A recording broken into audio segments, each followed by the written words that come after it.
Kaya na, magluluto ng iyong lola na very simple lunch. So, hulaan nyo kami silang dobili ko ano ang aking iluluto, mga mami. Hi everyone! Welcome back to my channel, Swigan Zaidi Galsote. Welcome to my humble and lucky kitchen. Hello guys! And this episode guys is magluluto po tayo ng ating bitokang manok. Gagawin po natin siyang 2 dishes. Okay guys, with 0. Kasi free lang po to. Ayan guys. And yung chicken neck. Ayan guys. I-adobo po natin yan guys. So let's go! Ayan guys, comments lang po kayo down below. At sa ngayon po, pinapakuluan natin yung puwit ng manok. Okay, yung chicken as, kasi para magkaroon siya ng oil, dahil wala po tayong oil.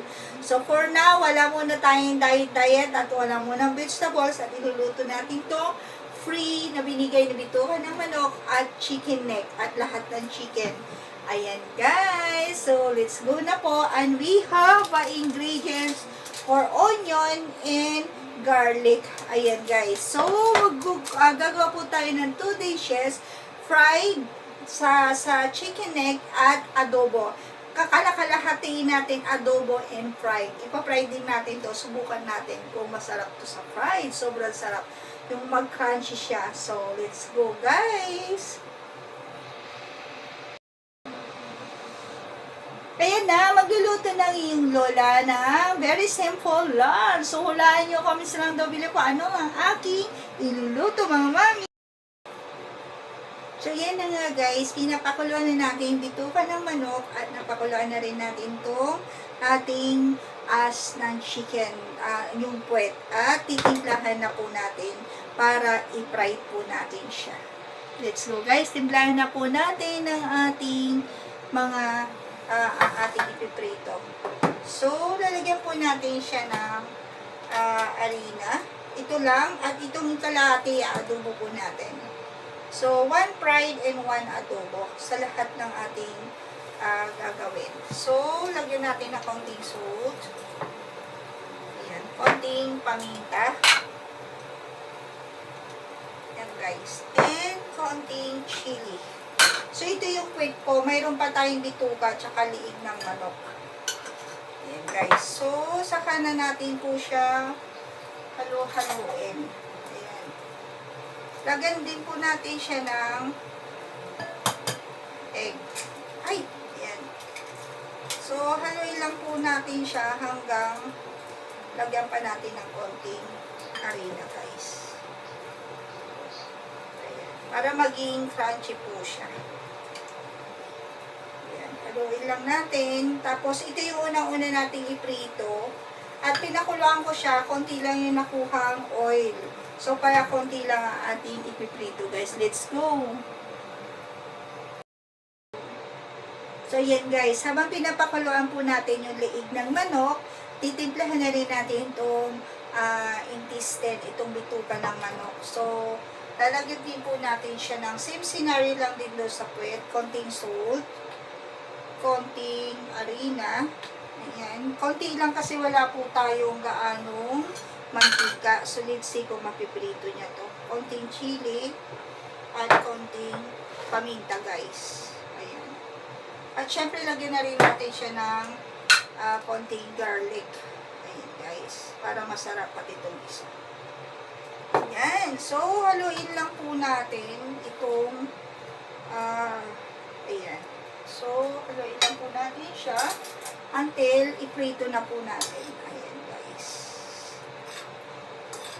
Actually, dapat may egg din sana to. Kaya lang, naubusan na po ako ng egg. At pwede ko sana siyang paghalu-haluin na. So, lagyan pa natin po. Ayan, sarap. Gusto ko kasi makrunchy siya. Wala po kasi akong gloves kaya hindi ako makapagdampot, makahalo. Kasi didikit to sa kamay eh. Kaya sooner I buy the gloves. Ayan guys. So okay na po yan. At konti pang salt. Lagyan din natin ito isa. Ayan. So ready to fry na to. And then, yung isa po guys is, ang gagawin na lang po natin, since na wala tayong ganong oil, ayan, mamaya na to i-prito po, is titimplahan na po natin dito, pag ilalagay na natin itong mga ingredients, ito sibuyas, bawang, pag naluto na ito, pinapakuluan natin yung egg. So, let's see, maya-maya, timplahan na po natin ito guys. Ayan. Kasi, pinapakuluan pa natin yung ating chicken neck. Ayan guys. So, maya-maya, pag kumulo na to, lumambot na, ayan, gusto ko muna siyang pakuluan para mawala yung kanyang mga sibo-sibo. At kasi sobrang tagal na rin po ito sa French, mas gusto kong mawala yung kanyang mga fats. Ayan. So, kaya lang natin siyang kumulo. And then, saka na natin siya iluluto. Very fast na lang po ito pag niluto, guys. So, ito na guys ang ating ia-adobo. So, lalagyan na po natin siya ng ingredients. Sibuyas. Lagay lang natin yan. Saka natin siya pakuluan. And then, konting magic sarap. Ayan.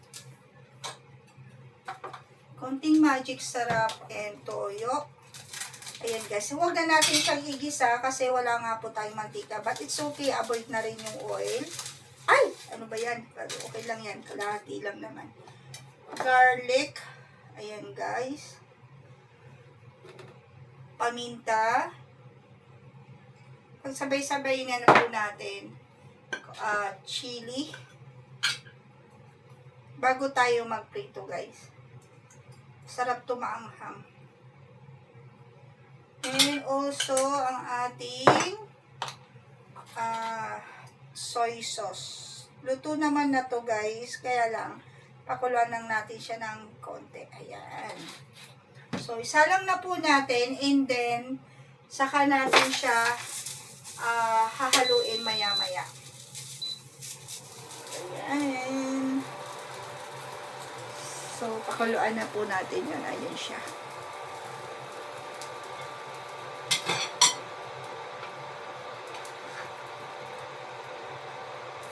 Ayan. Tapos, kukuha tayo yung konting pinagpakuluan ng leeg. Konting-konti lang. Tubigil lang natin siya ng konti.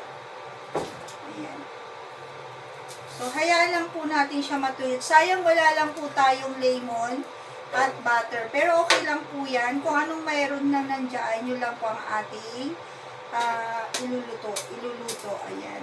Patuyutin lang po natin ito ng konti. And then, iprito na natin yung ating, what do you call this? Yung mga pang-fried. Ayan. Takpan lang po natin yan. Within 5 minutes, luto na po yan. Klase ng ating adobo, chicken neck at puwet ng manok at bituka, chicken intestine, chicken ass, and chicken neck. Ayan, neck no?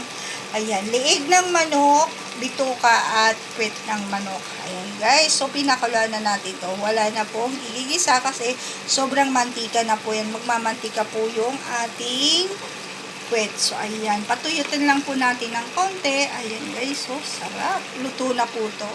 Within 5 minutes. Kasi pinakuluan na po natin ang ating liig ng manok. Ayan guys. So, ready to plate na po yan guys. Sunod naman po natin na i-fried ang ating bituka ng manok at itong puwet. Ayan guys. Hindi na ako naglagay ng liig ng manok guys. So, ito na. Luin lang po natin ng konti. And then, ang hirap talaga magluto ng yung maliit lang yung kawali.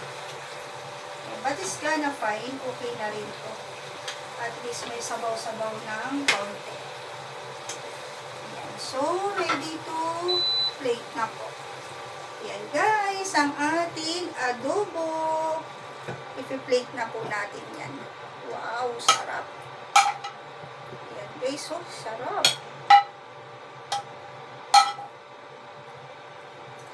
Ayan. Ang ating adobo guys. Wow. Sobrang masarap. At susunod na rin po natin ang ating ipa-fry po. So, ito na guys, ang ating ipiprito. Alam nyo guys, sa mga ganitong namimiss ko talaga ang Pilipinas. Ayan. So, palakasan na natin ito. Tulog na natin ang ating chicken na po. Pagsabay-sabay na po natin guys. Ayan. Nahin muna natin itong chicken na po.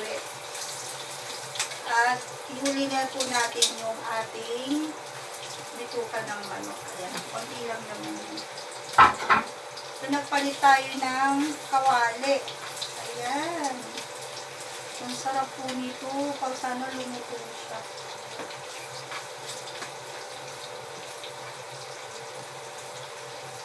Tapos iinit na po natin yung munggo para mayroon tayong gulay. Kasi hindi na po ko gaanong nagra-rice. Ayan. So, luto tayo ng puwit ng manok at saka bituka, guys. Grabe ang init. Actually, guys, kakarating ko lang po from my check-up. Ayan ang new update po. At mayroon pa akong 3 station until September. Ayan, guys. So, sana maging okay na lahat. So, I'm very thankful na tapos po ang aking check-up today. Ayan, guys. But, mag-comments lang po kayo down below kung ano yung mga gusto nyo pa ipapaluto hanggang affordable ng aking budget. And thank you sa mga viewers at subscriber ko po na walang sawang nanonood. At panoorin nyo po yung mga huling mga in-upload ko ng pagluto ko ng chicken skin at saka yung chicken flakes at saka chicken pastel. Ayan. So, ito naman, ito lahat ay nakuha ko dun sa binigay ng isang Lebanese na 51 pieces. Hindi ko lang na-upload po kasi yung pag-sorting ko doon. Kasi sobrang taas ng files po nun. At hindi natanggap, hindi na-upload. So, ito na yung nakuha ko lahat sa 51 pieces ng backbone. Ayan, ilalagay ko sa picture soon. Ikiklik ko yon para makita nyo yung picture kung gaano karami. Ayan. So, tinanggalan ko po yung backbone ng puwet, ng leeg, at itong bituka, bigay na lang po yan. At saka yung chicken skin. Yung chicken skin, yan ang ginawa po natin mantika. Mapapanood nyo yan guys sa ating mga newly upload ko po.